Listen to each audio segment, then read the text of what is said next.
Welcome, everyone. My name is Alex Jorgensen, the Communications Director here at the Alaska AFL-CIO, and thanks for joining us on this special edition of Labor Live at 12:05, part of our Labor Month programming. We're talking about all things organized labor, and this week we're talking about the union difference. And as we go through our program today, I just wanted to remind everyone that we are live.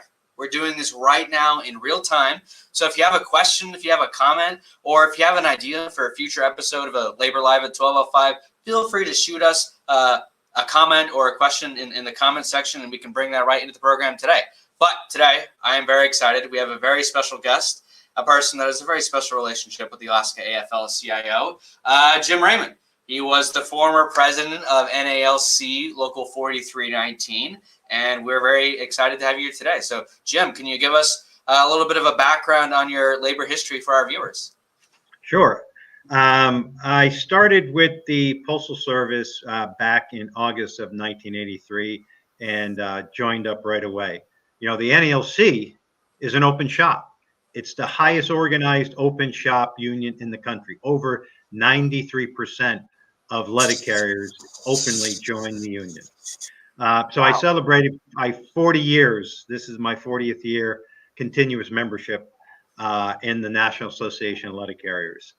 I immediately got involved when I got hired as a shop steward. You know, I really didn't appreciate bullies, and I would see the supervisor try and intimidate some of these other folks. And I started reading the contract, and, you know, knowledge is power. And as I knew my rights, I wanted to reach out and help others. So I became a shop steward with the branch.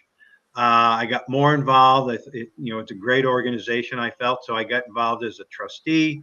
And then I think the next election I ran for vice president, and I had that for over a couple of decades. I got more involved with organizing because I wanted to, you know, I didn't have to sell the union. The union sold itself because of the benefits that are provided. But I was the union organizer doing orientation, signing up new members. You know, we were over 90% as it was. Our branch currently is at 90% organized. Very, wow. Very few non-members. I got involved with training. I became the Alaska State Education Director. Again, training new stewards on the rights that they could represent other union members. 1995, I got selected to be an arbitration advocate for the union. With the NALC, we don't hire attorneys to do our arbitrations for removals, contract arbitration. It's letter carriers, the everyday guy and gal out there in the street. Wow. We're trained to do our own arbitrations. And here in our region, we have over a 70% win rate. So we're really proud of that. So I started working for our business agent's office. He's located out of Vancouver, Washington. So I would travel. I did that for about 2 years. I'd carry mail for a week and then fly down and work down there for a week. So I did that for a couple of years. You know, we represent carriers in Alaska, Washington, Idaho, Montana, Utah, and Oregon. And just a number of other things. Food drive coordinators, right? So we're talking about food drive. The NALC has this one-day food drive across the country. You know, again, that's a union-driven food drive that we collect this food for the people that we see out on the streets, right? Letter carriers are in the neighborhood every day.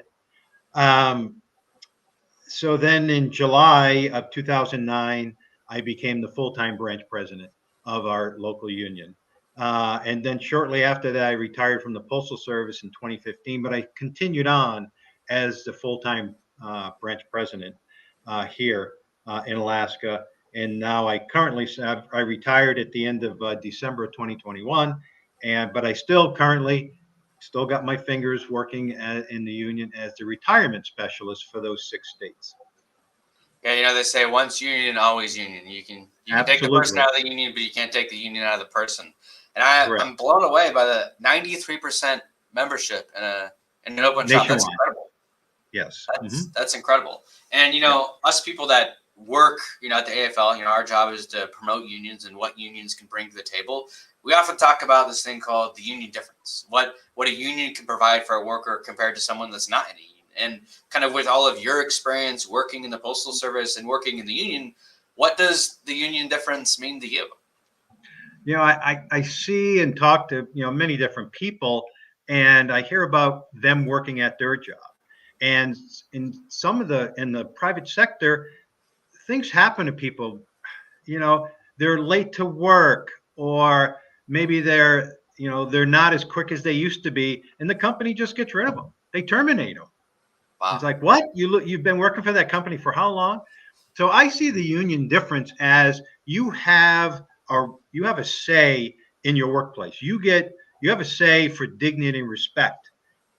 You get representation, right? I mean, people get treated a certain way. You can go to your union and say, hey, I want to file a grievance on that. The way that, he's treating me, I had to take time off to take care of my sick mom or my sick dad. And now they're talking about they're going to let me go. Some of the other things that I think about with the union difference, pensions, right? Since the 80s, 95% of all pensions have gone away. It's really a public sector unions that have pensions.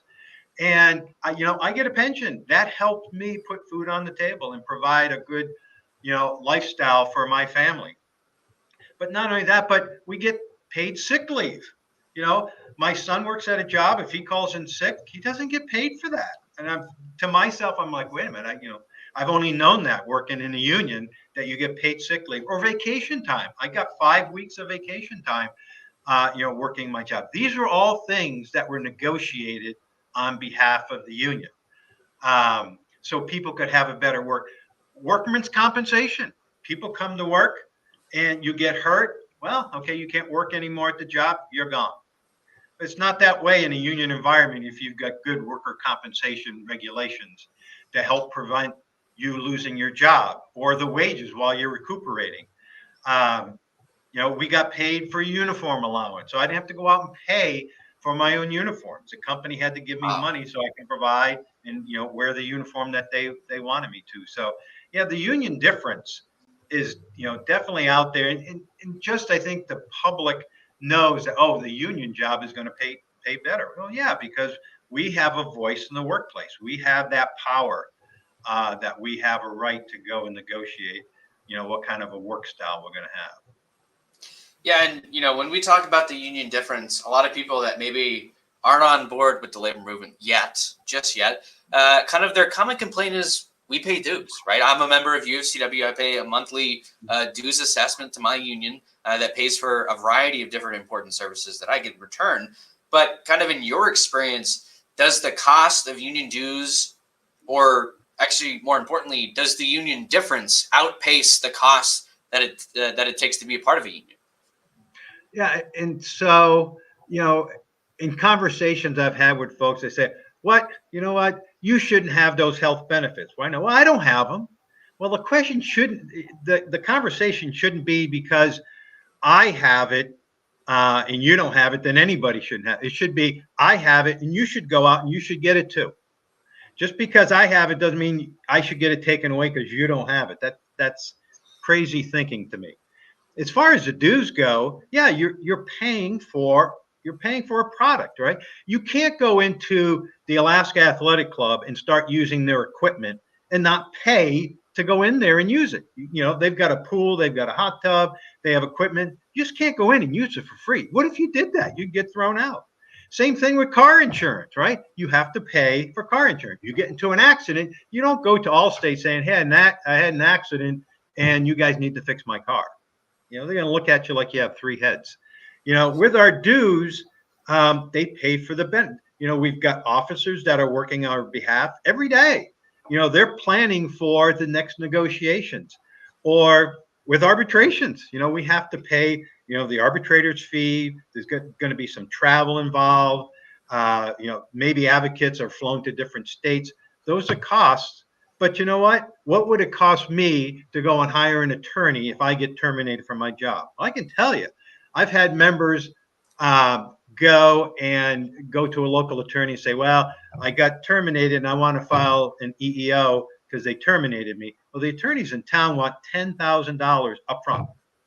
That's not even before the case is done. I'm like, $10,000? How many years could you work, in our union before you spent $10,000 in dues? It's not going to happen.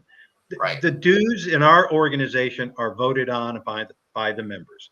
It's a democratic organization. They sit down, they determine what kind of money we need to spend for training officers, those kind of things, and it's all voted on. So it's not like one person is sitting down going, "Yeah, this is what the dues are going to be, and you have to pay it." No, it's discussed between the membership. So, the dues. Like I said, with having 93% nationwide and with our branch 98%, you got to believe that dues is not an issue because they see the benefits of having a union job.